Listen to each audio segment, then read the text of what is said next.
Selamat pagi saudara-saudara yang kasih Tuhan. Hari ini kita bertemu kembali dalam Salam Pagi.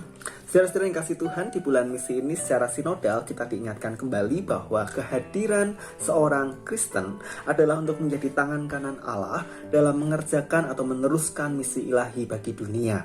Oleh karenanya, kita sebagai umat Tuhan tidak boleh lupa bahwa hadirnya kita di tengah-tengah dunia ini ada misi yang kita emban. Namun demikian, kadang kita sendiri tidak memahami misi seperti apa yang harus kita kerjakan.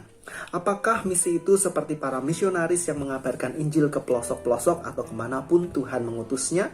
Bisa jadi, dan itu adalah hal yang baik. Hanya pada hari ini kita perlu mengingat kembali melalui firman Tuhan sebelum kita jauh melangkah seperti para misionaris tersebut. Ada misi yang secara sederhana harus kita kerjakan. Saya akan bacakan dari Injil Matius pasal 25 ayat 34 sampai 36, demikian bunyinya. Dan raja itu akan berkata kepada mereka yang di sebelah kanannya, "Mari, hai kamu yang diberkati oleh Bapakku, terimalah kerajaan yang telah disediakan bagimu sejak dunia dijadikan. Sebab ketika aku lapar, kamu memberi aku makan. Ketika aku haus, kamu memberi aku minum. Ketika aku seorang asing, kamu memberi aku tumpangan. Ketika aku telanjang, kamu memberi aku pakaian. Ketika aku sakit, kamu melawat aku. Ketika aku di dalam penjara, kamu mengunjungi aku." Di dalam firman Tuhan tersebut kita diingatkan tentang misi yang harus kita kerjakan, yaitu mengerjakan sesuatu bagi orang-orang yang sedang di dalam pergumulan. Gambarannya ada beberapa di sana.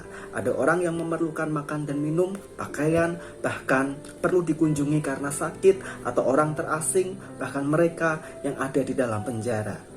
Orang-orang yang perlu makan, minum, pakaian, bahkan sakit penyakit menggambarkan orang-orang yang bergumul dengan kebutuhan pokok. Orang asing dan perlu tumpangan menggambarkan siapa saja yang perlu kita tolong tanpa melihat latar belakang atau statusnya. Sedangkan orang yang dalam penjara menggambarkan mereka yang dikucilkan oleh karena kesalahan yang pernah diperbuat. Pertanyaannya adalah, di mana kita bisa menemukan orang-orang yang demikian? Jawabannya sederhana, mereka ada di sekitar kita. Nah, Bapak Ibu dan saudara yang kasih Tuhan, dari sini kita mengingat dan belajar. Misi yang kita emban adalah jika kita menemukan orang-orang dalam pergumulan pokok, perlu pertolongan meskipun disebut orang asing, dan mereka yang sedang dijauhi oleh karena kesalahannya, maka kita harus berbuat sesuatu bagi mereka, agar ia mampu memenuhi kebutuhan pokoknya, agar ia mendapat pertolongan yang tepat, dan agar ia bisa dikuatkan serta diterima kembali meskipun pernah berbuat kesalahan. Jadi, mari kita lihat sekeliling kita, cari dan lakukan sesuatu atas pergumulan mereka. Jadilah berkat, kerjakan misi kita, karena dengan menyambut mereka, kita telah menyambut Allah. Mari kita berdoa. Terima kasih Tuhan untuk firman yang kami renungkan pada pagi hari ini. Kami diingatkan betapa ada misi yang harus kami lakukan dalam kehidupan kami.